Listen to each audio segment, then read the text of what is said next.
Good morning to all. आज का हमारा टॉपिक है Hilbert space and related theorems. तो सबसे पहले देखते हैं कि हिल्बर्ट स्पेस किसे कहते हैं। N inner product space x is called a Hilbert space if the norm space induced by the inner product is a बनाक स्पेस। एक इनर प्रोडक्ट स्पेस को ही हम क्या बोलेंगे, एक हिल्बर्ट स्पेस बोलेंगे यदि जो नॉर्म है कोई नॉर्म स्पेस जो उसी इनर प्रोडक्ट स्पेस से इंड्यूस्ड हुआ हो, और वो क्या होगा, बनाक स्पेस होगा। फॉर एग्जांपल ये देखो, एक नॉर्म स्पेस लिया गया है और ये कोई इनर प्रोडक्ट स्पेस है, तो नॉर्म स्पेस से जो इंड्यूस नॉर्म है वो इनर प्रोडक्ट स्पेस के साथ में यहाँ पे लिया गया है, और यही स्पेस क्या कहलाएगा, यहाँ से जो जनरेट होने वाला स्पेस है यही कहलाता है हिल्बर्ट स्पेस। कुछ प्रॉपर्टीज़ दी गई, बट कन्वर्स जो है कभी भी ट्रू नहीं होता है, ठीक है। कुछ प्रॉपर्टीज़ दी गई है। A norm space is an inner product space if and only if the norm of the norm space satisfy the parallelogram law. Second next दिया है, अ बनाक space is a Hilbert space if and only if it's norm satisfy the parallelogram law. एक बनाक space को हम Hilbert space बोलेंगे if and only if ये जो नॉर्म स्पेस का नॉर्म है वो पैरेललोग्राम लॉ को सेटिस्फाई करता हो। अब देखते हैं इससे रिलेटेड थ्योरम, जिसमें से फर्स्ट थ्योरम है, लेट सीक्वेंस ऑफ ई की be an orthonormal set in a Hilbert space H. तो हमको ये कुछ स्टेटमेंट्स दिए गए हैं जिनको हमको प्रूफ करने हैं। ई के कोई ऑर्थोनॉर्मल सेट दिया गया है, तब हमको ये कुछ प्रॉपर्टीज़ हैं जिनको हमको क्या करना है, प्रूफ करके देना है। तो सबसे पहले देखते हैं कि ऑर्थोनॉर्मल सेट क्या होता है। अभी हिल्बर्ट स्पेस देखे हैं, है ना। अब देखते हैं कि ऑर्थोनॉर्मल सेट क्या होता है। इसको डिफाइन करने के बाद फिर हम इन प्रॉपर्टीज़ को सॉल्व करेंगे, ठीक है। तो ऑर्थोनॉर्मल सेट देखने से पहले देखते हैं ऑर्थोगोनल सेट किसे कहते हैं।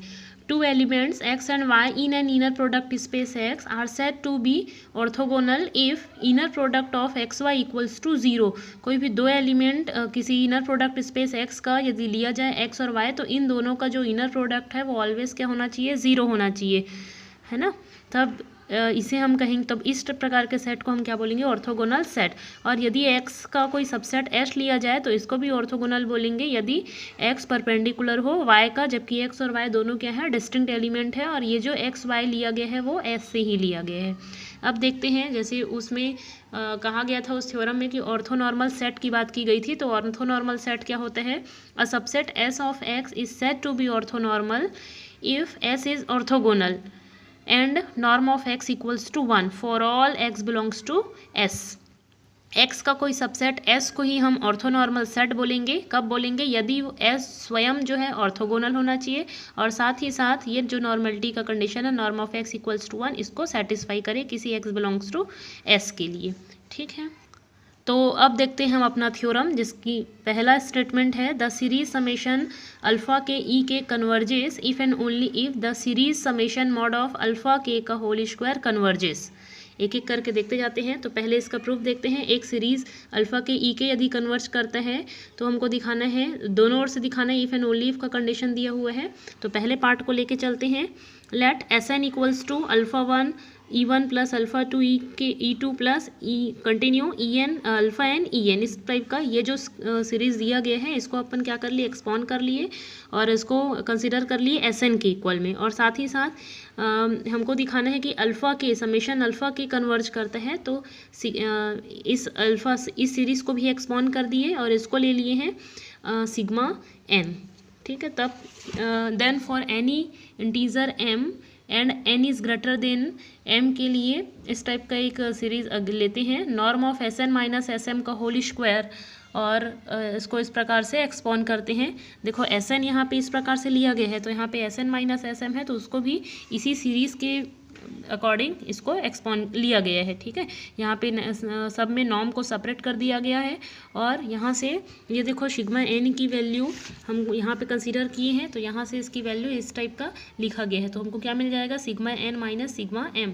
तो फाइनली हमको क्या मिल रहा है, norm of Sn minus Sm का होल स्क्वायर इक्वल्स टू मिला sigma n minus sigma m।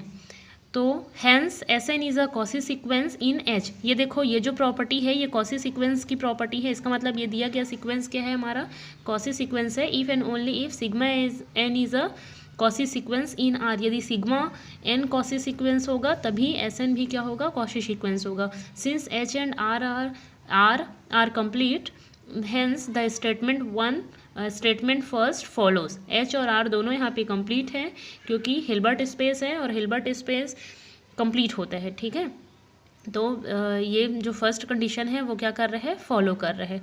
अब देखते हैं सेकंड को. तो सेकंड है statement, if the series summation alpha k e k converges then the coefficients alpha k are the Fourier coefficient x inner product of x e k, where x denotes the sum of the summation alpha k e के. Hence in this case we have x equals to summation k equals to 1 to infinite inner product of x e k into e k. तो हमको ऐसा दिखाना है. तो चलो लेते हैं. taking the inner product of Sn and Ej, Sn और Ej का दो इनर प्रोडक्ट ले रहे हैं and using the orthonormality, so we have Sn और Ej को इनर प्रोडक्ट में ले रहे हैं और ऑर्थोनॉर्मेलिटी को यूज़ कर रहे हैं. तो इसके इक्वल में क्या आ जाएगा, अल्फ़ा जे किसी j equals to 1 to n के लिए. अब हमारा एज्यूमसन है कि Sn जो है वो एक्स की ओर कन्वर्ज कर रहे हैं. तो since the inner product is continuous, inner product space जो है ऑलवेज कंटिन्यूअस होता है. Therefore alpha j equals to inner product of Sn Ej converging to inner product of x Ej, where j is less than equals to k.